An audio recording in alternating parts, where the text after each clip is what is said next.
everybody, and welcome to the first episode of the new season, which we seem to have a lot of, where we're going to be talking a lot of new seasons and all that, a lot of new iterations. But whatever, we are here to talk about possibly my favorite film of the year, Dune, directed by Denis Villeneuve. And you are joined by me, Momo, your host, Jang, Fez, and Eason.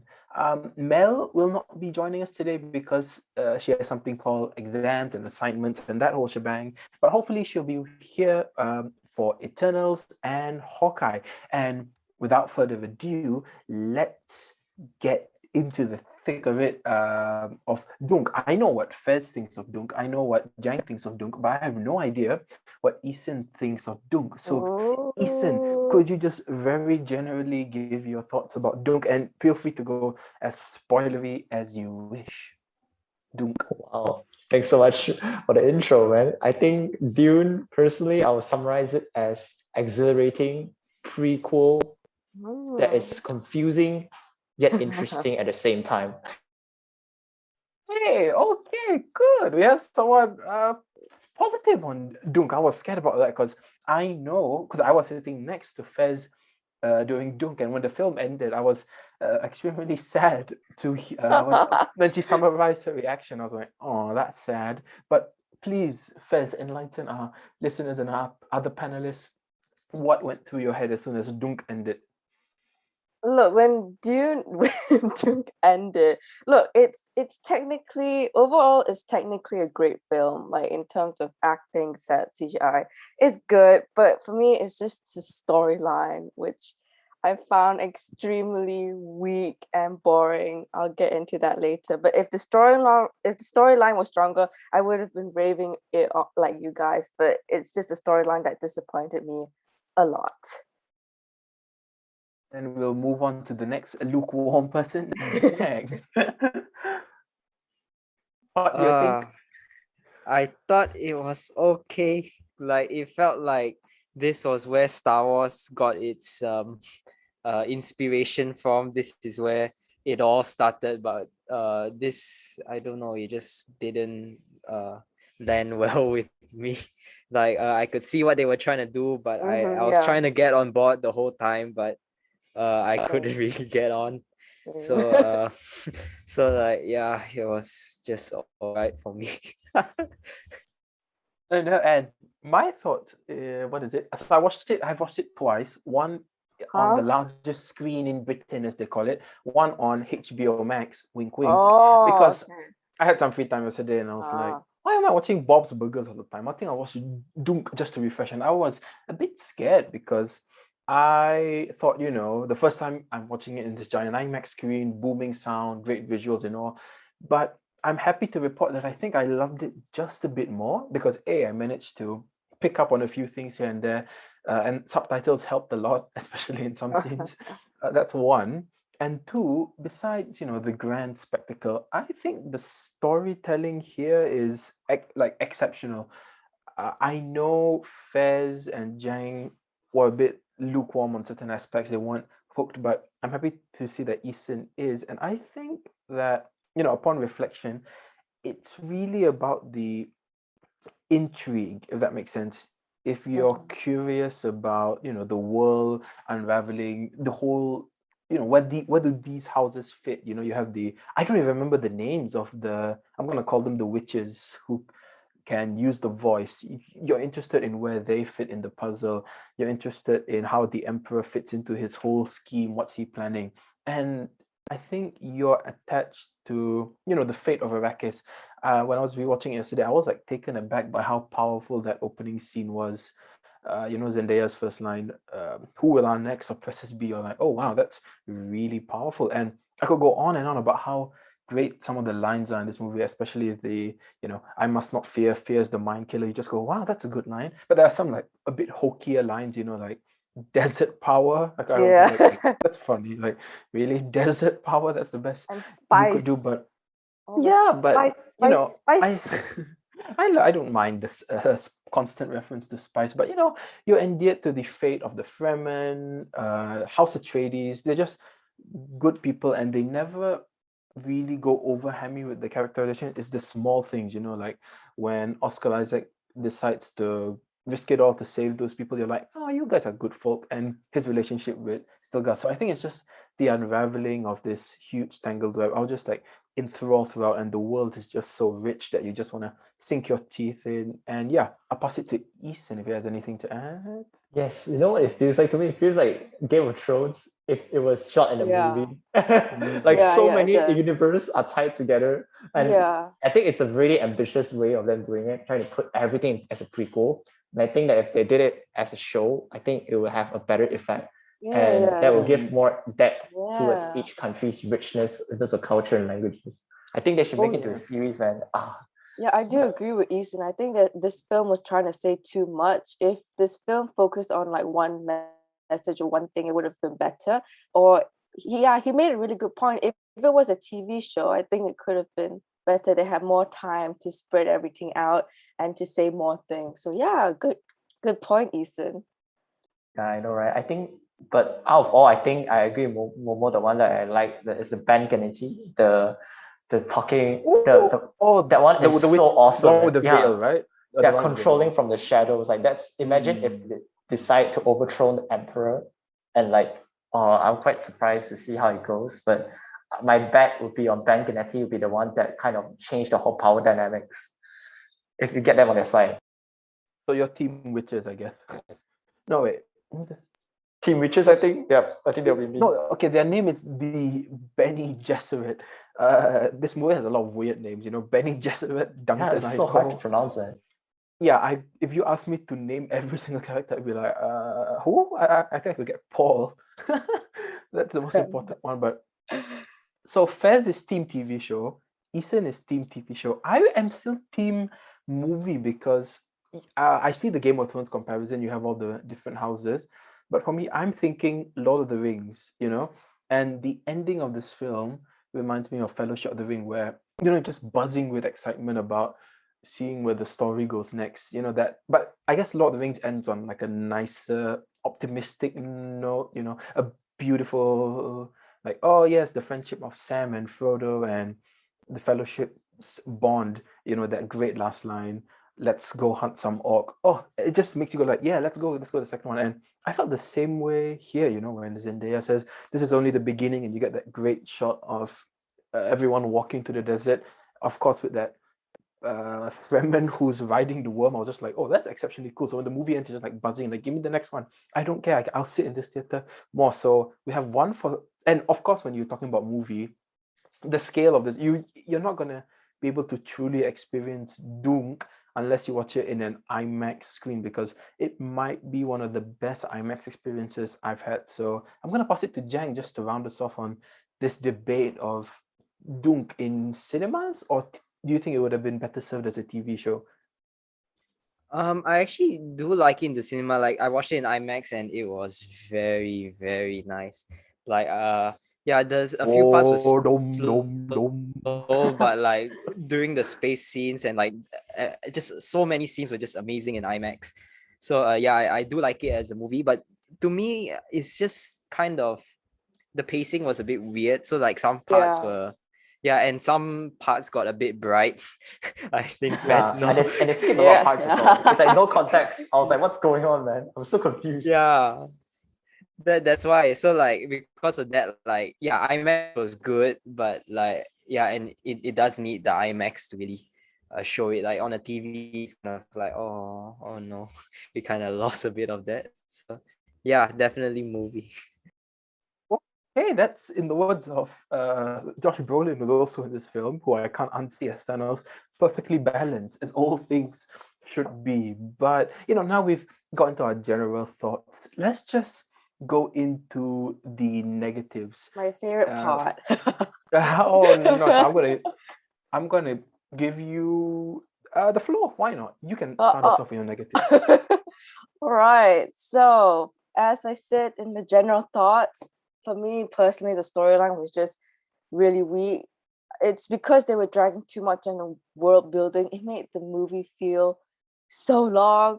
And look, I wish there was at least one, and I know there are many characters in the movie, but I wish there was just one character arc I know they tried to do it with a bit of Paul near the second half of the movie, but it was not enough. I really wanted to see more. I also felt like I wanted to see more character relationship and dynamics with other characters. I just feel like one scene where they're like smiling, happy, or talking to each other, that wasn't really enough for me.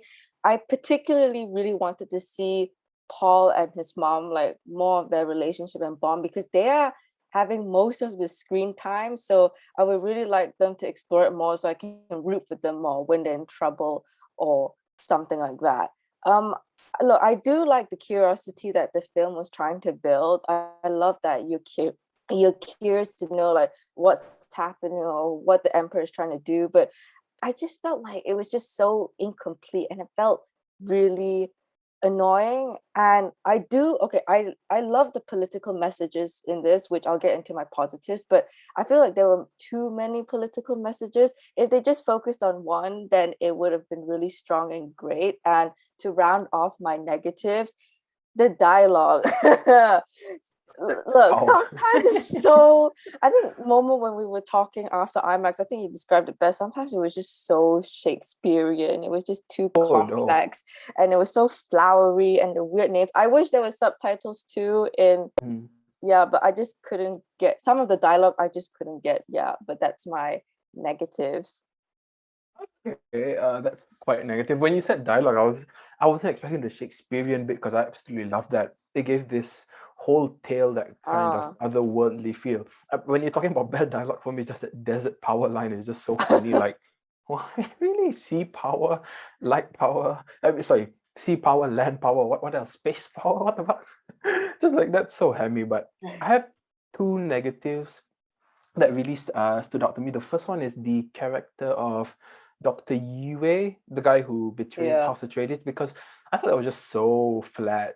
You're like, oh, here's my wife, and then when he meets Baron Harkonnen, he goes, "Give me my wife," and he's like, "Okay, I free. You can go join her." So like, come on, you should have expected that like a mile away. That was dumb. Although I will say the preceding scene where Poe Dameron goes out, that was one of my favorite scenes in the film. That was one. And the second thing problem I have is the shield. You guys remember those shields? Oh yeah. Yes, I do. I like them.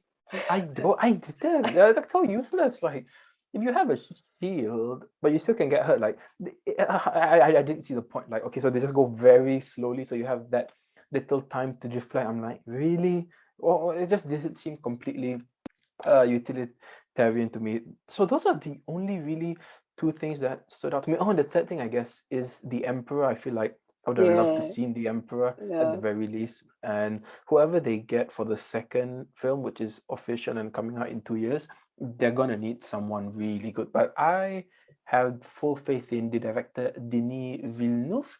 And let's see if Eason, who also was quite positive on the film, has any negatives. Like Momo, or is she? Or is he gonna go all negative like Fezzz? I think for negatives wise, I think first of all it's so sad. My favorite character is actually Duncan Idaho. I'm actually rooting for the guy. The guy is so.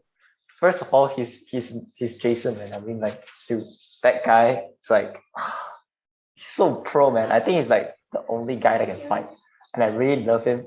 And it's so sad that he died. I really wish that it can carry on and like help him to and to assist to see how they can help rebuild the entire kingdom. But too bad he died, and that's the first part. Second part is I think again it's too much like they skip a lot of context, especially I agree with Fezz's sort of storyline where like what you just believe the villain's words.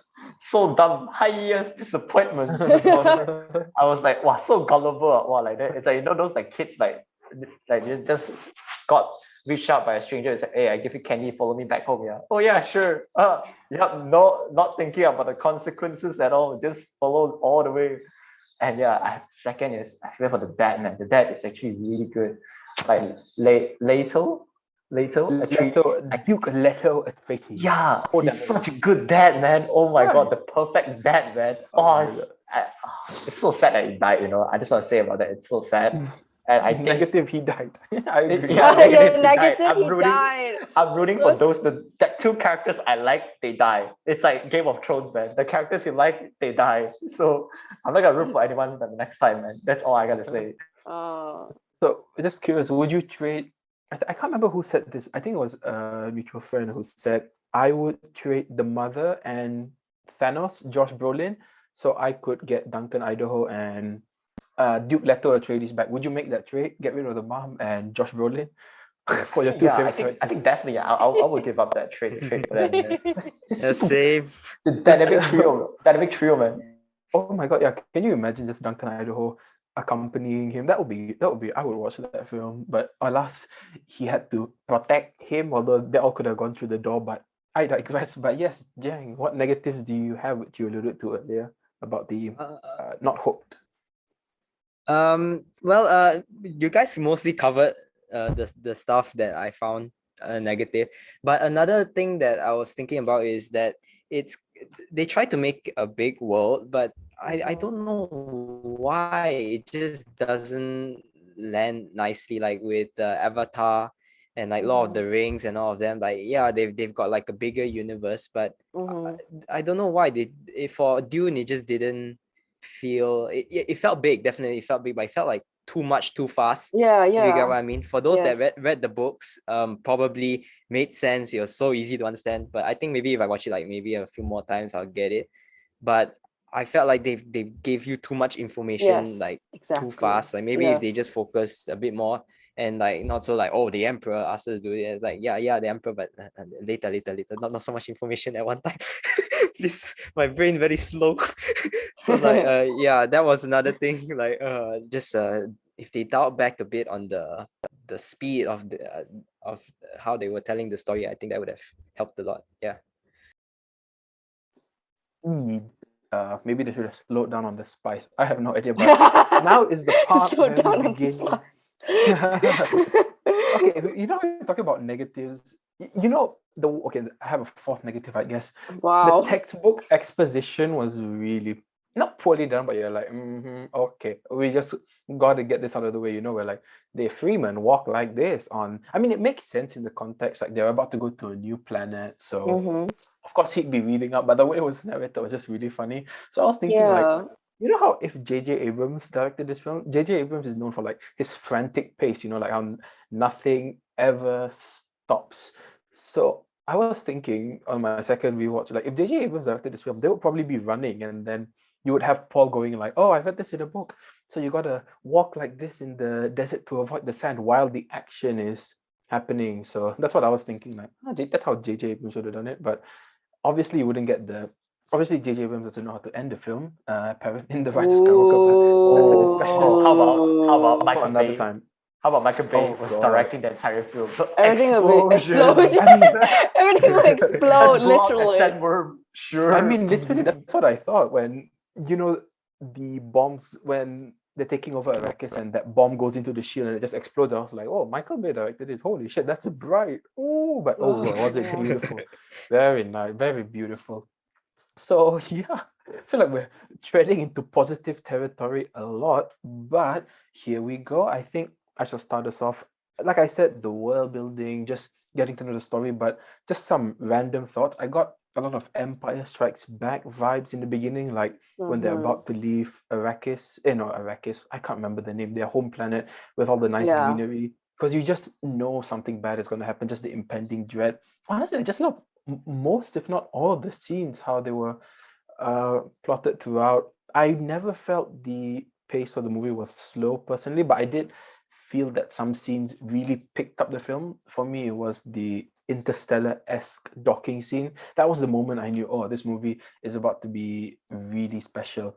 And if we're going to talk about my favorite scenes, when we're talking about, the storytelling of Denis Villeneuve, I think the part where Duke Leto Atreides dies, and then you cut to Timothée Chalamet taking up the mantle of the next Duke. I thought that the way they cut was just extremely powerful, and it doesn't seem conventional. You let a scene breathe in one setting and then move on to the next. But I thought the way they cut just made it all the more impactful. Like, oh damn, he's now about to take up the mental. A leader isn't.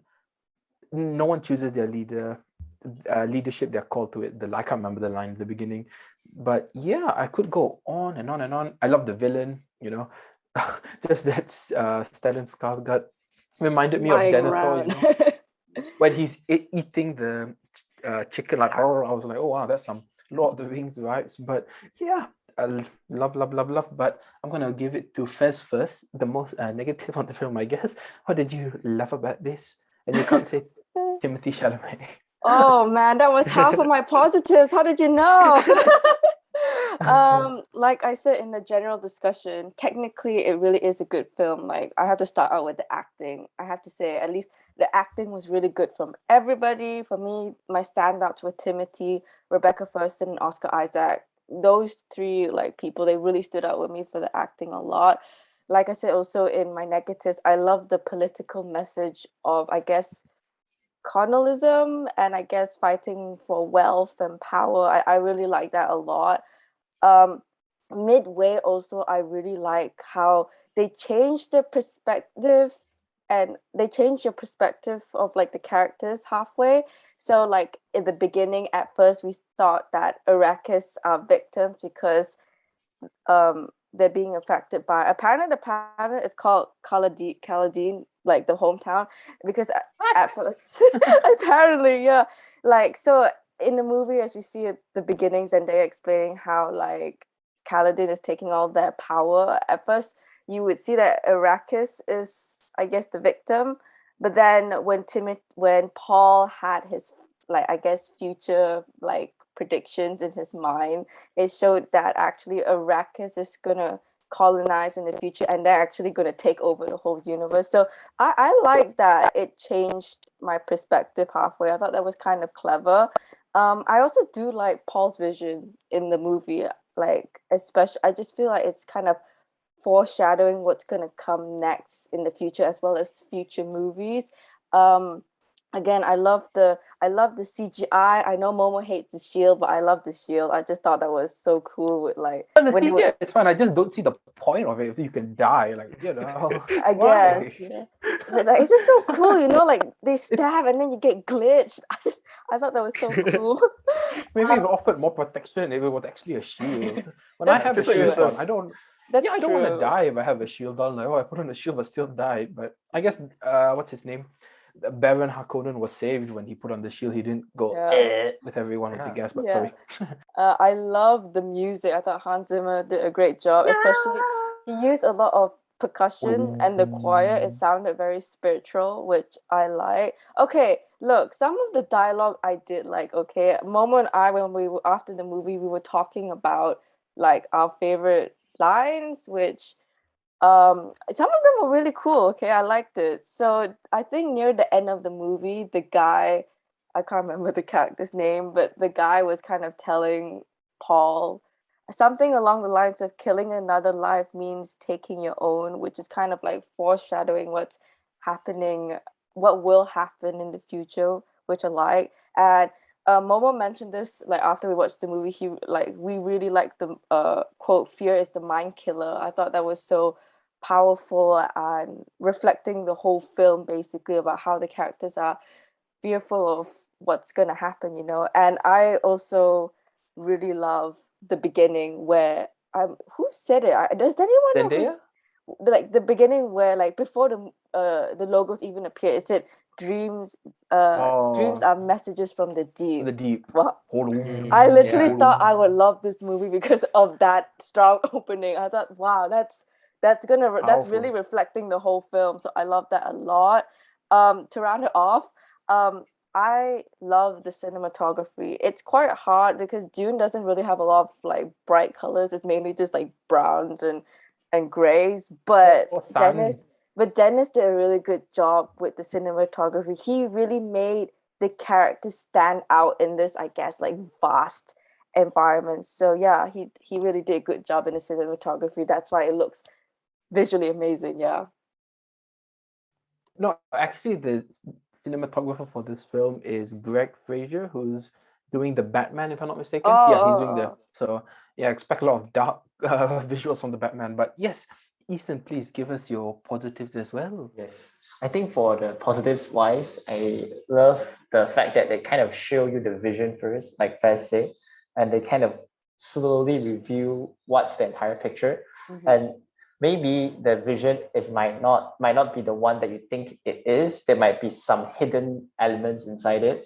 So that's one. Second is I like the fact that the shield is quite the visual effects looks really cool, but it's kind of useless at the same time. It's like I was thinking about the Wakanda shields, like Thank you. like just shoot and you just get bounced off of this. You need to protect.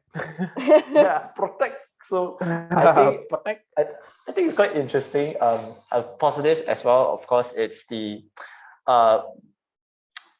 when the Atreides, how they raise the children. I think it's a really healthy and really good concept. It's like the father is being supportive and yet asking him to find his own way rather than just following whatever they have been done, and like acknowledging that he might not be called. I like the quote. It's like leaders are not being something like that, and they're being called to it instead. So I think it's a really great quote to share. It's okay that you don't feel it now, but you might be in the future, but who knows? So I think it's really good.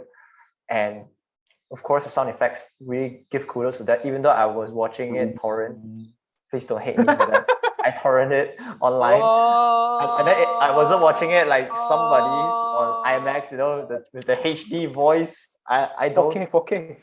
So I really love the sound effects as well. I'm really surprised by how, like for example, the explosions, and then I like the languages as well, the cultural richness where they try to create different cultures from all over the world, and it's quite distinct itself and not just copy pasting. And that's something I like.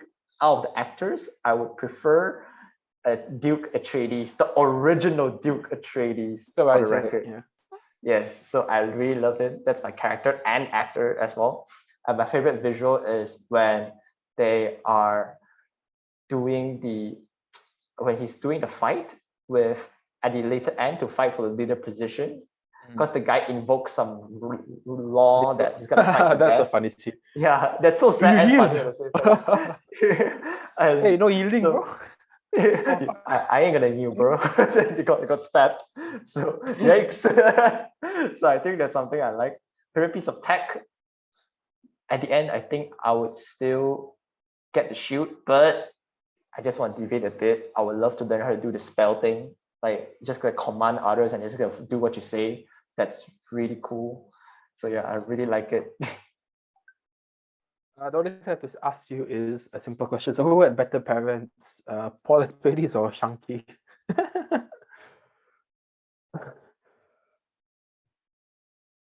What is it? What was the question? What was the question? Who has better parents? Because you mentioned you really like the parents. Paul Atreides or Shang-Chi? Better household. Where would you rather live in? Would you rather have your... yeah, of course, rather be Atreides a lah. murderer? Yeah, Atreides. They're like, it's okay, children. It's okay to fall down. Shang-Chi's be like, bitch, get the fuck up, kick you up, kick you. Your own father actually beats you.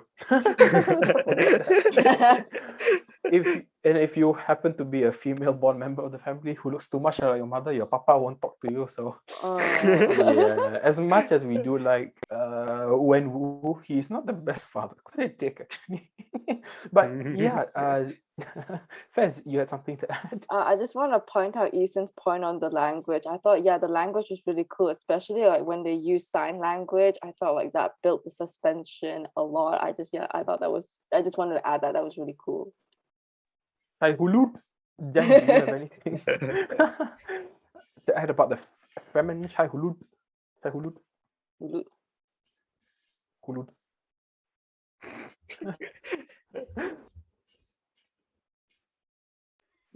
Gang. Okay.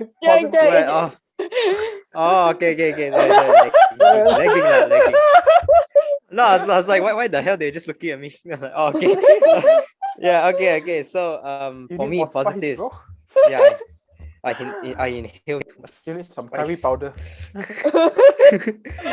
Yeah, okay. So what is that? I did like I don't need to say the acting, the visuals, all. very well done, and like you guys, you can clearly see it's a very quotable movie. There's so many things that you can easily quote, and the overall concept is actually very very good. Like the fact that they have to get this spice to run the whole galaxy. Everybody runs off this spice. Is which I was really into at the start of the movie. I was like, all right, okay. And then like there's the Fremen who are just kind of like there. That's making it difficult to mine and the worms and all that. I was like, oh, okay, cool. And then it started going into like how Paul is like the chosen one and all this. And there's an emperor and all. It started getting more and more complicated, which I do like. It's just that I don't know, the way it was just told was a bit like choppy. I got confused a few times. Like where are we? What's going on? But overall, yeah, the concept does. Yeah, exactly. Yeah, and there's a lot of words like like Shahurut and all these weird words, which like are like are nice. I like that there's a whole language and a whole world there, but at the same time it's like confusing. It's like so many words like coming at you at once. So like okay. Then but the character I like the best, which is probably the most simple character, was Duncan. Duncan is that guy. It's just Jason Momoa just being Jason Momoa. He's just jumping around, and for his storyline, it was so straightforward to me. Like I could understand everything. Like he was just a pilot, and then they sent him to Arrakis to understand the Fremen and everything, and to get an audience with the Fremen. Like because I don't know, that was just really a nice storyline, and the way that he sacrificed himself at the end was really good. Duncan for the win. I hope Duncan comes back. I don't know how, but bring back Duncan. Flashbacks. Every time he says my boy, my boy, it's like he's just such an endearing character. I think it's the same thing with Oscar Isaac, right? They're just good people in this really shitty world, I guess. In this world of evil people. And that's one of the sad things. Like the good people die first. I'm like, oh no. Oscar Isaac and Jason Momoa. Buck nude. Buck nude. In Malaysia they censor Oscar Isaac, which is quite funny. Like no, they show the scene like how like there's no cuts or anything. It's just that his body is blurred, but like you can't really see anything. Really? Oh my god, really? Wow. Yeah, but it's not like you can see anything incriminating. It's just like his chest area. You don't see his penis or his arms. His penis. Yeah, you don't see any of that. So like when he was censored, me and my friend were like, oh, is there something incriminating? Then we're just like, but the chair is covering him, so I don't really see. But okay, I guess censor that man. Okay. So like and overall the nicest scene was the fight scene. I really like what Fezzz said about the glitching kind of thing that happens with the shields. I know Momo thinks the shields are dumb, but to me the shields kind of like is a quick block, if you get what I mean. So like if you really get into it, you can get them, but it's like if somebody threw something like a rock at you or something, you'll just bounce off or something. But if it's really really dangerous, then sorry lah. Sorry lah, cannot help you. That was my positives. Yeah, well, apparently we're going through all the segments in one blob, so I'm gonna just say mine really quickly. Wait! Are we this still is not doing? Part of the plan. Can go on. Go ahead. Go ahead. Okay, like I didn't know that everyone was like doing it. I didn't know everyone was squashing it in positive. I thought we started it. No, Eason was going, so I just continued. I was like, okay, let's go. All right, I'll go with mine. Go. Okay. For me, my favorite actor, I think it's not a surprise. Everyone knows it's Timothée Chalamet in this. Like, no one is surprised. To me, his acting was really well done, like especially in the facial expression and in his voice. My favorite scenes with him are the box scenes. You can really see him fighting through the pain. I love that. My favorite scene is also the training scene with Josh Brolin. I love like the contrast. You can see the contrast in both the eyes. Josh Brolin is so determined while Paul is just so lost and confused. I just love the contrast in that, and the acting in that was really great. And I really like that mental breakdown that Paul had in the tent, where he was just so lost and confused. You can hear it in his voice. So I like that a lot. And my favorite visuals was, in the grave, when was it the grave that Paul was just walking, and then it's when Paul and Oscar Isaac had that talk, what their one-to-one talk. I thought that scene was visually really stunning, with just them and their black coats just standing out from the gray and the green environment. Yeah, that was my favorite visual. Wow. He went hard at it. Oh, But you didn't say your yeah. favorite tech. You didn't say the favorite tech. For me, Oh it was yeah, the favorite. Ornithopter. Before you go, the Ornithopter. Yeah, that That's same. cool. I love also, I don't know if it's good, but I love the suits. I thought the suits The are still so suit. Oh, yeah, that cool. was good. The way they can recycle tears and sweat. I mean, oh, cool. It's cool. I like I had a few thoughts also. I'll just run through them really quickly when I was watching that yesterday. You know that when they're putting on the still suits for the first time, and the Imperial officer, who's also a Fremen, goes, and checks Timothy Chalamet's suit, and she goes "How did you know how to put this? It's perfect, right?" And yeah, it that just was seemed right? interesting. No, my Yeah. favorite part is she just mutters something under her breath, "Maybe you're the chosen one." I don't know, in that foreign language. You know what scene I'm talking about? Yeah. And then if I was Paul Atreides, I'd be like, "The fuck, man! There's people here." That's actually, these people are quite rude. They're just talking under their breath. They'll be like, "What the fuck?" Very rude. You don't talk. If Yeah. I'm talking to Fezzz or Jang, I don't go under my breath. Yeah, but okay, actually that's okay. that scene kind of annoyed me a bit, because Why? I know he's the chosen one and everything, but why can he put on the suit so easily? I don't understand. He just What tightened is- it a bit better. Yeah. Yeah. He's just I guess I should tighten this. Then it's wow, chosen one, this guy. No, but he knows the ways. none of us know Dune. I don't know the story, but I'm gonna assume that he goes on the dark side. I think. What do you guys think? Wait, really? I don't really know, but Ooh. I'm gonna assume based on the visions. I don't see this having a happy ending, but it might. So I think maybe a part of this is you can't, or stuff I've seen around the film, just comments here and there. It's you can't place your trust per se in figures because you see what you want to believe, right? Because that's the issue. So if the Fremen were to go take over and rule as an empire, there would be no better than the Emperor himself, right? So I don't know what messages or what's going to happen, because I didn't even really pick up on a lot of them. I was just I mean, yeah, that's obvious things where oh, imperialism bad, I guess. That sort of thing. Oil is supposed to be an allegory for spice, but I don't know why.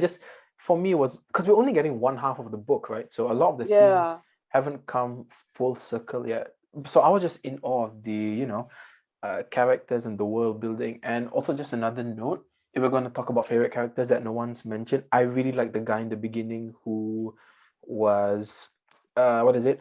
The Emperor commands you to take over Arrakis. I just loved the way he enunciated Was words. it the old man? No, it was the black guy.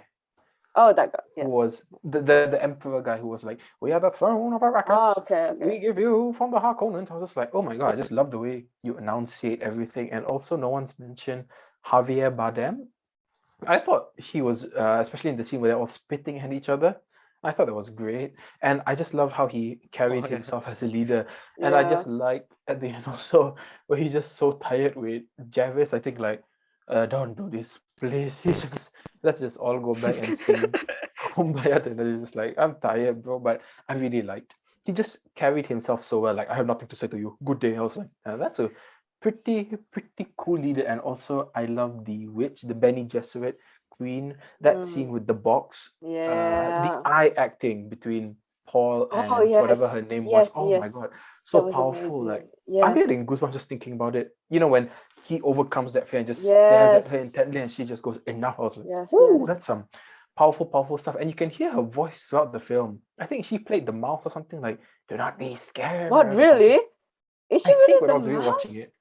Oh my god. I think she's the voice of the mouse, or I have no idea, but I really recommend everyone watches it again, or just wait for part 2 to come out and then rewatch it, because you do pick up on a few things here and there which I can't really remember. But I highly recommend you all watch this film again just to pick up. But if we want to talk about Oh yeah, Fez, you have something to say. Sorry, I didn't see the I hand just up. wanted I just wanted to say, like, you know that scene where, like, the calendar, like, I believe it was Oscar Isaac and Josh Brolin, they were in, like, the conference room and they picked up some The ass. I'm arrakis, talking about the and then he ass. just spat the arrakis just spat Oh, on the table, and they thought, oh, it's a cultural thing, let's just spit on it too, but it was actually just arrakis saying piss off. I just love oh, how, was like, it really?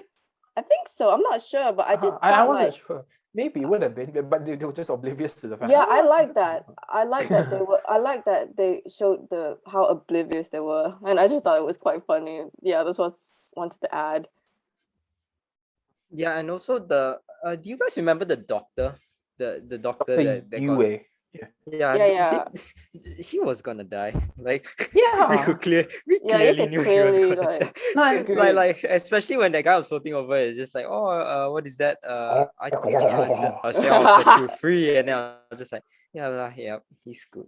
it was Like so that, obvious, but I it kind of was saw that was coming from a mile away. it could have been a lot better. I feel that whole if you really understood it, his pain, or just like, okay, sorry, but I'll give him props for that plan. Pretty good plan to put the poison tooth. Amazing. I love that scene. So good. So much. The poison bits, tooth so good. scenes. It's a great KO, like good KD ratio, good way to go out. Killed a lot of people there. No, and I'm actually quite sad that he didn't get to kill the what's his big name? boss. The floating guy. Yeah, and give him Duke Harkonnen. Give him some bonus for being smart and putting on the shield last time. Okay, it saved you just a bit. Although you suddenly decided to hang on the wall like Spider-Man. Yeah, like a bat or something. Yeah. Like they came in and then they just looked up and then they just saw like why is there a fat man on the ceiling? So that yeah. But what do you Yeah, guys but think of what do you guys think of that villain? Are you excited to see him, or is he just like a mini villain before we get to the real emperor? I liked him. He was really imposing, especially the scene where he goes, "My Arrakis, my dude." And I was like, "Oh, I'm really feeling it."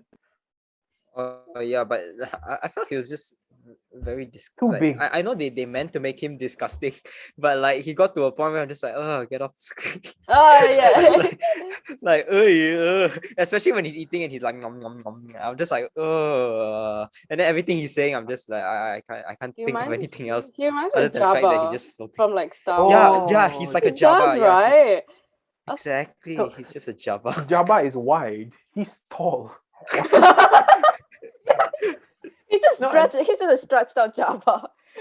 And I feel like just since we're going to the Star Wars comparisons, can I just say I love the part where he goes, "You have a great kitchen, cousin." I was like, they're cousins now. Okay, cool. It just added a lot to the depth. Those small lines like, "Ooh, tell me more, tell me more." Not to steal from a musical, which I can't remember, but no, you mentioned Jabba. There are a lot of Star Wars.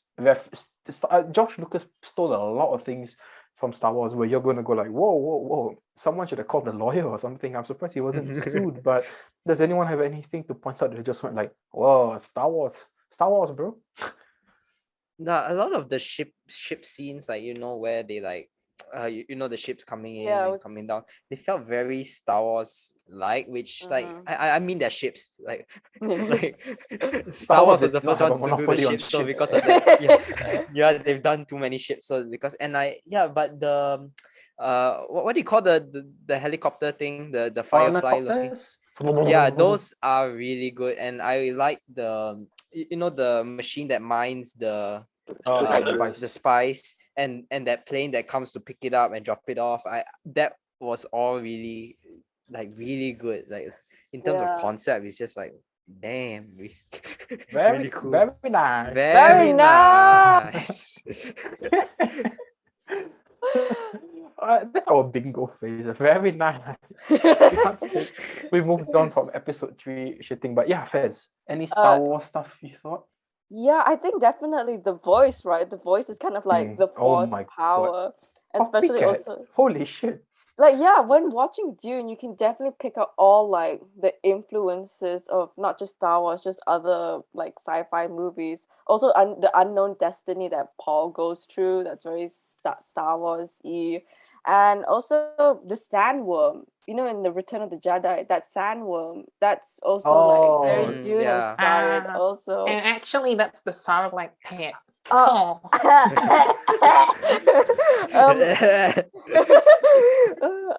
in terms of like other, Oh yeah, Tatooine. Duh. yeah, Tatooine, the whole of Tatooine, yeah, the whole of Tatooine is very Dune-esque inspired. But prior to our podcast, because Momo poses us a bunch of questions about like how Dune basically influenced a lot of sci-fi film and pop culture. So I did some research, and I just wanted to see if I've watched. I just wanted to see if there were other films I've watched that are like, I guess, Dune inspired. So I didn't. I watched it last night as soon as I finished researching. There's this anime film. It's by Studio Ghibli. It's called Nausicaa of the Valley of the Wind. That is always, when I was researching which films were Dune inspired, that film is always number one. So I was like, okay, I gotta watch it since I'm an anime fan. And it is very similar. Like the world building is very similar. The large insects coming from the sand is similar. The way they have to protect themselves with a mask, it's very similar. And even the political message of colonization is similar. And I also liked in that anime film, Nausicaa, is that they actually were ahead of its time because there was an indirect message of climate change. So I could see a lot of Dune references there. And yeah, if you guys are free, check it out. It's on Netflix. I have to say, it's very slow though. It's like Dune, very slow, but cool. I must not watch anime. Anime is the mind killer. Anime is that brings total obliteration to my time. Yeah, but that's kind of the sad thing, because so many shows that have done well were inspired by Dune, but then when Dune itself does get made, it's kind of like I know Momo's happy with it, but I think I wish I was this film. Me too, Jang. I wish I was. Wait, what's the song? Yeah, I wish I liked this film but, before. And I mean, you always go into a film wishing you living liked it. upside No? I'm not going to the internals going like, I want to hate it. I'm ready to love it. I'm so excited. I want to hate it. I'm so excited for Eternals. I don't know why. I'm just curious to see what the fuss is all about. You know, what could it be? What tell me. I want to know. What? But like, what the fuss is about that? But anyway, I digress. For me, two scenes. Obviously, the voice. Like, you know, the scene where they're stuck in the helicopter, and the three Harkonnens are about to dump the two Atreides out. That was like the Force Awakens. I was like, why have I seen this? Because you know, in the Force Awakens, when Rey gets slapped, she doesn't get slapped. It's like, I'll tighten those restraints, scavengers come, and she has to do it 2 times, then it works. So I was like, hold up, you didn't find your pitch. I was like, Star Wars, I see that. And the scene, it was incredibly powerful, you know, when he has to let go of the controls and just go with the flow of the sandstorm, right? It is probably one of my favorite scenes in Star Wars, when Luke has to, just trust in the will of the Force that he will destroy the Death Star, because good versus evil, that sort of thing, very mystical.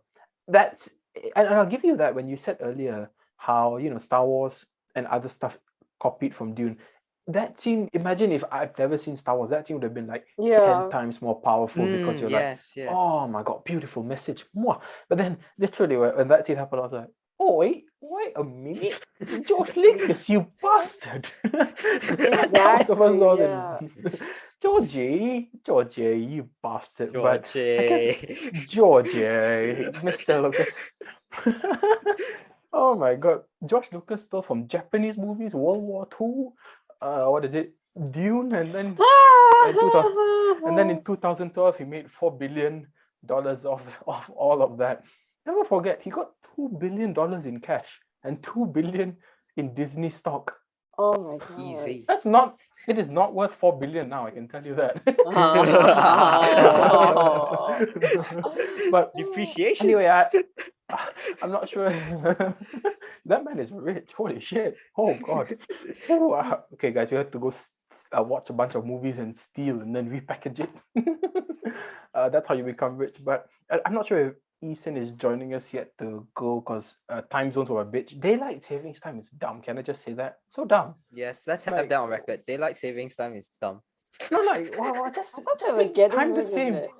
They were going to make time the same. In the UK, they were going to get rid of it. I don't know why they haven't gotten rid of it. No, time zones are fine now. Follow the sun. But why suddenly you got a +1 hour, -1 hour? Oh my God, it's already making it hell for me to convert. But anyway, I digress. Obviously, now we know that Dune Part 2 is coming October 2023, which doesn't seem like a lot of time because they haven't even started shooting the thing. And Denis Villeneuve what the said, hell? what the hell? What the hell? The hell? Denis Villeneuve said that he start filming it in fall of 2022. Yeah, so that gives October them 2022. A year. So that gives them like 6 months, 7 months to get the visual effects. So like, what do you guys think? Are you excited for Dune Part 2? I am. I'm going to be there first day. And the second question I have is, what do you think about the argument of shooting this back to back? Because 2 years is quite a long wait for a story that seems like only the first half. That's the first thing. But he did say that if he did both films back to back, he would have been really, really tired. And the third thing I have to ask you guys, what are your expectations for Dune Part 2? I'll start off with Fezzz first. Well, everyone really loves Duke, so I'm only watching it because everyone else is watching it, and I'm a follower, so I'm only watching it because of that. But actually, I'm quite curious now, so I will watch it because also for curiosity. I really do want to know what happens, and yeah, I can wait 2 years, but I'm also quite concerned about like the schedule, because what if they have reshoots? If they have to reshoot, where the hell are they gonna like fit in time for that? But other than that, I'm half. I'm like kind of excited and kind of like, yeah, all right. How about expectations for Dune Part 2? I think Denis Villeneuve said that it's going to be all action, that sort of thing. So, do you have any expectations for Dune Part 2 as a film? Are you talking to me? Yeah, are you talking to me? Oh, Yes. do I have any expectations? Do I have any expectations? I'm kind of expecting it to be very similar to the Dune Part 1, where it's gonna be the same old world building. It's gonna drag on, but I have hope that it's not gonna do that, because we already have everything set out. So hopefully we get more action, we get more character depth, and I hope to get that, because everything was set out in Part 1, so there's no excuse to go in depth for Part 2 and get the action going. Yeah. Okay. Eason, what expectations do you have for Dune Part 2? And are you excited for it? I think obviously, huh? I think personally, I'm interested to see how the dynamic between Zendaya and Yeah. And the main character, how they're gonna play out into the dynamics, because she doesn't look like she's the main leader of the. Oh, can you guys hear me? Very good. It's like very crackly. Yeah. Oh my god! Let me try to take off my AirPods. Is it? Let's try it out. It's okay. Editing better will fix this. Yeah, actually much better. All right. This is the funniest is it okay episode now? Yeah, it's yeah, much better. I think it's gone. Oh my god! Is it good now? Yeah. Okay. Yes. Oh yeah, I think personally I am excited for the action part, to see how the dynamics between Zendaya and the main character, how they're gonna play out and like overturn the entire universe. I think that's what I'm excited for Dune Part 2. And I think that they should be enough time for Dune Part 2 to come out, although they started shooting quite late. But I hope that if they will treasure quality more than just following the time. So I expect some pushbacks, some delays, because they started shooting quite late. So I do think they will need some time to make the quality work. So I hope they push back as well for that. And I think I want to see more actions and to see the voice, how you can use the voice to conquer the entire world. Like imagine like other people are like using all the cool ass technologies, but you just got like the voice to be like, bow down to me, or just surrender to me. Whoops. ended the universe in just like one sentence. You muted. That's Dune Part 2 is only like 2 minutes. It's just everybody surrender. He just managed to broadcast himself throughout the whole universe. Surrender to House of Atreides. Imagine if a loud speaker around just surrendered the House of Atreides and surrender Emperor to us, and then that's it. End of Dune Part 2. Easy. And it's probably going to sound pretty good in IMAX. But how about you, Jang? Any thoughts on Dune Part 2? Is there supposed to just be Dune Part 2, or is there going to be a Part 3 too? There's So gonna from be. what I understand, He wants to do 3. Dune, as we have it right now, Part 1 is like halfway through the book. Yeah. So the story of Dune itself, the first novel, if you will, Part 2 will be the second half of the book. But then apparently there are like sequels to the book, and Denis Villeneuve really? said he Oh. wants to do Dune Messiah to make it a trilogy. So there might be a trilogy, but the complete arc, if you will be Dune Part 1 and Part 2. And maybe Messiah Oh. just to like build on the world, from what I understand. But I have no time, not the interest to go Oh. read some sci-fi gobbledygook books. But yeah. Yeah, I see. Yeah, but if it's like that, why didn't they shoot it back to back actually? Because like I'm not crazy excited for Dune Part 2 to be honest. Like yeah, I'll go watch it. Of course I'll watch it. I just want to see what happens. But for most people, the ones like who were kind of lukewarm about the movie, like years if is they long. wanted to see the next part, it'd be nice if it was like next year or something like that'll be really good. Like people will still be kind of hyped about it. But like 2023, I think people will kind of die off. Maybe people will be like, I don't need to see that. The first one didn't really land. So like, yeah, I wish they shot it back to back. Then it would have been nicer. And yeah, of course, I am gonna see it. I'm definitely gonna see it. I want to know how this ends. Like, We need to do this podcast in 2 years. We need episodes. We need to know. We need to know. Oh, And I it haven't won't said be that on in a HBO while. Max, that's for sure.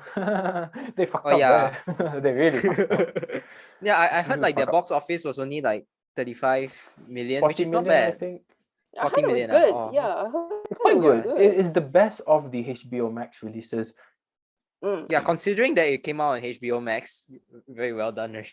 So like, Well done. yeah, Well well done. done. So like, definitely excited for Dune Part 2. Wish it could come sooner, but oh well. Yeah, but I think just the thing is, with shooting films back to back, Peter Jackson was kind of dead after the Lord of the Rings and after the Hobbit. Like, if you guys haven't seen it, Google Peter Jackson winging it on the Hobbit. Like that man, Yeah, they I saw did that. not. I feel so bad because he did not get any prep time for it, and Wow. literally he's in one line. It's quite funny 'cause, like, I did not know that. Wow, that's No, I'm laughing because I think we're thinking of the same thing where literally just he tells people to go on a longer lunch so he can think about how to make the scene. The next scene, because he has no idea. He's just like, yeah, just break. I need to see how to do this. No, because it's the whole Hobbit production is a mess. So I'm even surprised that those films turned out half as the first one I think is exceptional. The second and third one are okay, pretty good. So I'm surprised they even turned out that well. But I guess it's time to wrap it up. Wrap it There's up. not much we can. I just have like one more thought that I'm very excited to see Thanos versus Drax. I think it's probably going to be a more satisfying finale to that storyline because you build up so much like, oh, Drax, he's going to kill Thanos, but all we get in Infinity War is just like Thanos. Yeah. So, give me some Thanos versus Drax in full form. I'm excited about that. But yeah, I guess that wraps up this discussion of Dune Part 1. I can't wait to see what happens in Season 3 of What You Think, I guess. Tune in next time for... What the fuck was that? What was that? I look like a missile running out of energy. I believe Thursday and Friday we're going to be watching the Eternals. So excited for that. Yes. I'm going to be watching it this cinema that Gemma Chan was in. That's cool, I guess. Do you regret not going to the premiere? Do you regret not going to the premiere, Fezzz? Oh, but like, you have to wake up. Like fans were waiting at 3 to 4 a.m. to get the wristbands. Yeah, but and don't you want to see the bodyguard? I know. Okay, next time. Okay, No Way Home premiere. Come, we go see. We see all the 3 Spider-Man. But yeah, Eternals coming up. Hopefully, you can join us for that. And Hawkeye coming up soon. So, oh yes. in the words of Can't Chinese. wait, man. And this is Momo signing off for Jang, Fezzz, and Eason, and Mel in spirit. This is only the beginning. Thank you. Oh no, she always been our heart. She's always there, man. She's the voice. Plot twist. The voice. This is only the voice. beginning. Thank you, everybody, for listening. Adios. Bye, guys. Bye. Bye.